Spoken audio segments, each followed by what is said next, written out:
Conference का। उत्तर प्रदेश के उन सेकुलर जहन रखने वाले लोगों के सामने ये रिपोर्ट जाएगी, उत्तर प्रदेश के मुसलमानों के पास ये रिपोर्ट जाएगी और वो इस बात का फैसला कर ले कि कौन उनको इस्तेमाल कर रहा है, कौन उत्तर प्रदेश के मुसलमानों को उनका वोट लेकर उनको दबाया जा रहा है और कौन वोट कटवा भी है।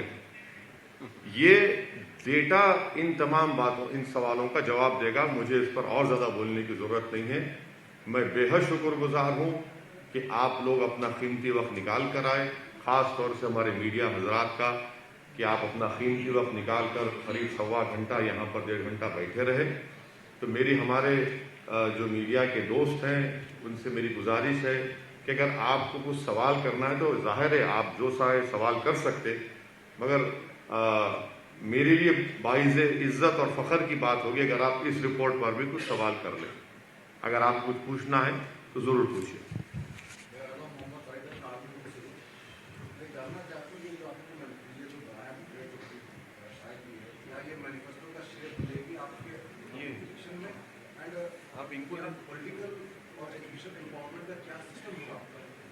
देखिए, ये हम एमआईएम पार्टी कभी इलेक्शन मैनिफेस्टो आज तक नहीं निकाली। हमारा मानना यह है कि इलेक्शन मैनिफेस्टो जो भी पॉलिटिकल पार्टी निकालती है वो जनता को धोखा देने के लिए निकालती है।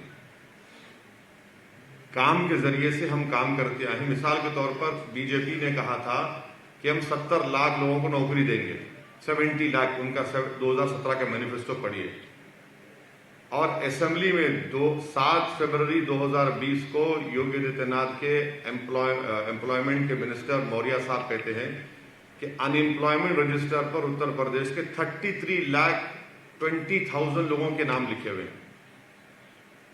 तो ये एक रिपोर्ट है। हम तो ये चाहेंगे कि हर पॉलिटिकल पार्टी इसको पढ़े, हर पॉलिसी मेकर इसको पढ़े, उत्तर प्रदेश के वोटर्स पढ़ें और वो फैसला कर लें कि क्या वाकई में मुसलमानों का तुष्टीकरण हुआ है, क्या वाकई मुसलमानों का अपलिफ्टमेंट हुआ है।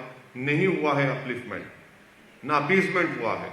और मदरसा एजुकेशन के बारे में आपसे कह दूं कि पार्लियामेंट में मैंने सवाल उठाया था, मुख्तार अब्बास नकवी ने यह कहा था कि उत्तर प्रदेश में जो स्कीम है सेंट्रल गवर्नमेंट की मदरसा मॉडर्नाइजेशन की, उसमें ना स्टेट गवर्नमेंट तनख्वाह दे रही है, ना योगी सरकार उनको उनका शेयर दे रही है, 40-60 का जो शेयर है।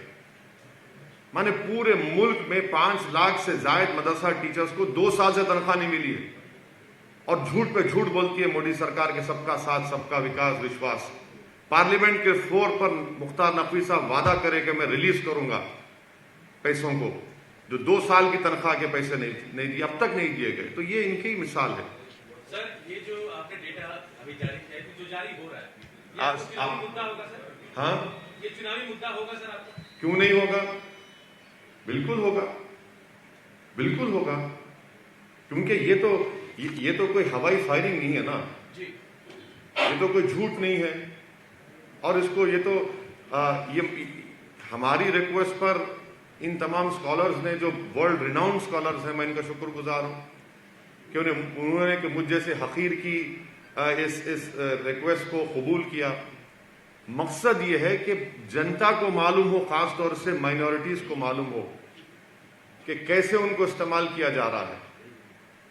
सिर्फ डरा फुसला कर और उनको धोखा देकर इस्तेमाल किया जाए। यकीनन हम जब चुनाव होगा तो इन चीज़ों को सामने रखेंगे, क्योंकि अक्सर ये हमारे पॉलिटिकल अपोनेंट्स एमआईएम पार्टी के बारे में बोलते हैं कि ओवैसी जज्बाती तकरीर करता।